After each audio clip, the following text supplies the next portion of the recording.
karagarag, welcome back to my vlog. Isang magandang hapon sa inyong lahat mula dito sa Lasak City. At eto na nga mga karagarag, ang mga latest na mga chikahan, intriga galore na pinagchichismisan ng mga active na mga chismoso at mga chismosa sa social media. Kita nyo naman ang ating paminoposal fashion distraction look, ang ating unlimited na papilik mata.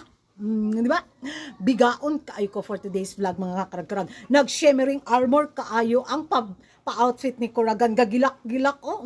Mura ko kanabitang sa pa-intro sa ano mga international at national pageant na oh. At ito na nga kakiat man ni Kuragan. Of course, kailangan nating umaura ng todo sa pagka-chismosa para sa Mega Mall ni Kuragan. At ito na nga, nako, napanood ko yung pa-live sealing na mga kandidata sa Miss Universe Thailand pageant mga karag-karag na kung saan, nako, panoorin ninyo ito.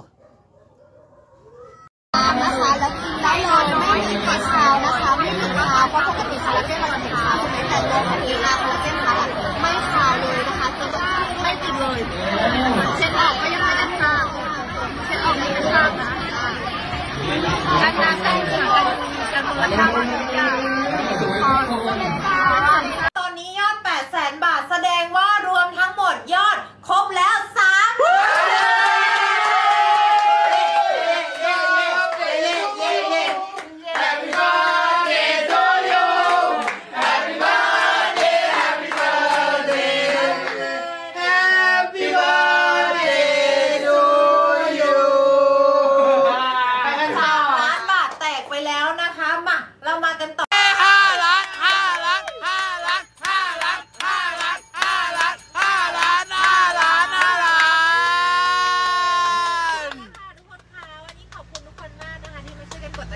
เราไปกันต่อวันนี้เหลืออีก1 ล้านบาททั้งไลฟ์วันนี้เราต้องYan ang mga karag-karag na panood na ninyo ang pa-online live sealing ng mga kandidata sa Miss Universe Thailand 2025, the new era of immunity.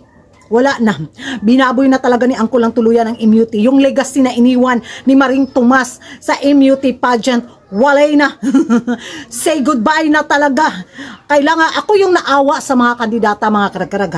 Ako yung na-stress sa kanila dahil kailangan nilang kumuta sa target na maximum amount na hiningi ni Angkol para sa kanila para mabenta yung mga produktong binebenta ni Angkol at ginamit nga itong mga kandidata sa Miss Universe Thailand pageant, di ba?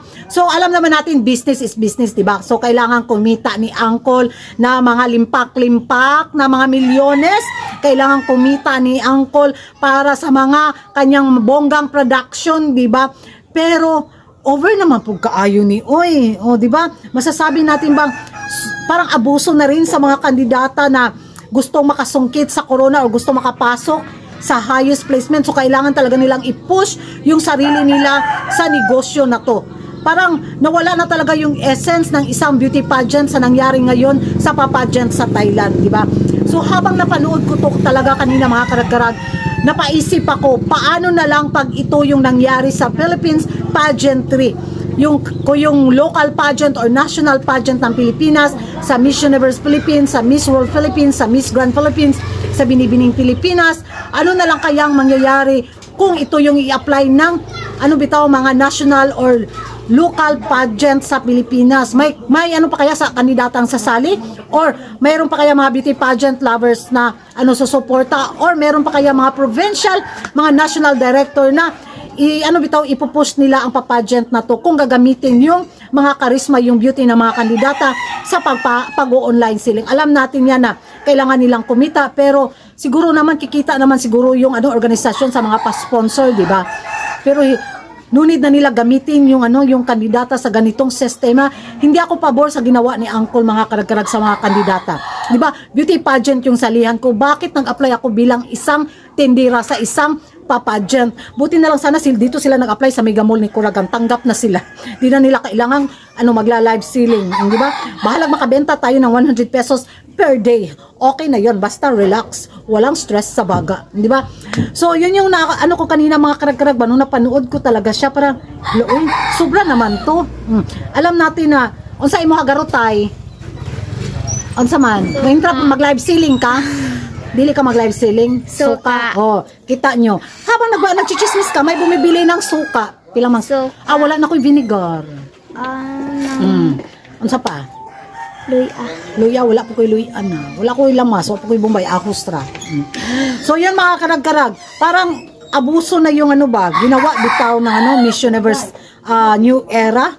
At lalo na sa din, sa pagsali din ng Miss Universe organization sa pagla-live selling na to, pero below na sa karapatan ng kababaihang kandidata na sumabak sa isang beauty pageant. Well, kung baliwala sa kanila yan, push lang kayo hanggang matarget ninyo ang 10 million baht na hinihingi ni Uncle para may advanced system sila sa darating na Miss Universe Thailand 2025 na more VIP access yung magaganap, di ba? Masecure ka sa corona. Pero ang tanong nitong mga karag-karag, pag manalo ka ba sa corona, magiging proud ka ba sa sarili mo na anong tawag nito, na lumaban ka sana ng patas, di ba? Hindi dahil marami kang followers, isa yan sa mga advantage, hindi dahil sa marami kang supporters, di ba? Hindi dahil sikat ka sa social media. Well, unfair naman doon sa mga ibang kandidata na may karisma, may angking talento, di ba? Yung mga paadukasiyang pinaglalaban na walay na talaga, di ba?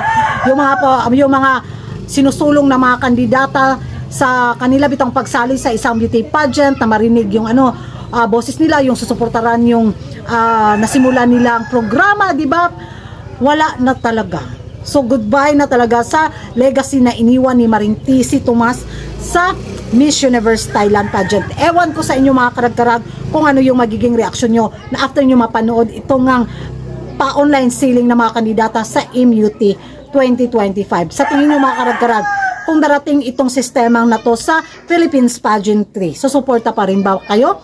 Mag-ingay tayo sa comment section at kung hindi ka pa nakapag-subscribe sa YouTube channel ko, don't forget to like and subscribe.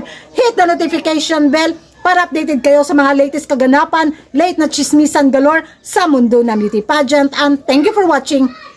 Bye-bye.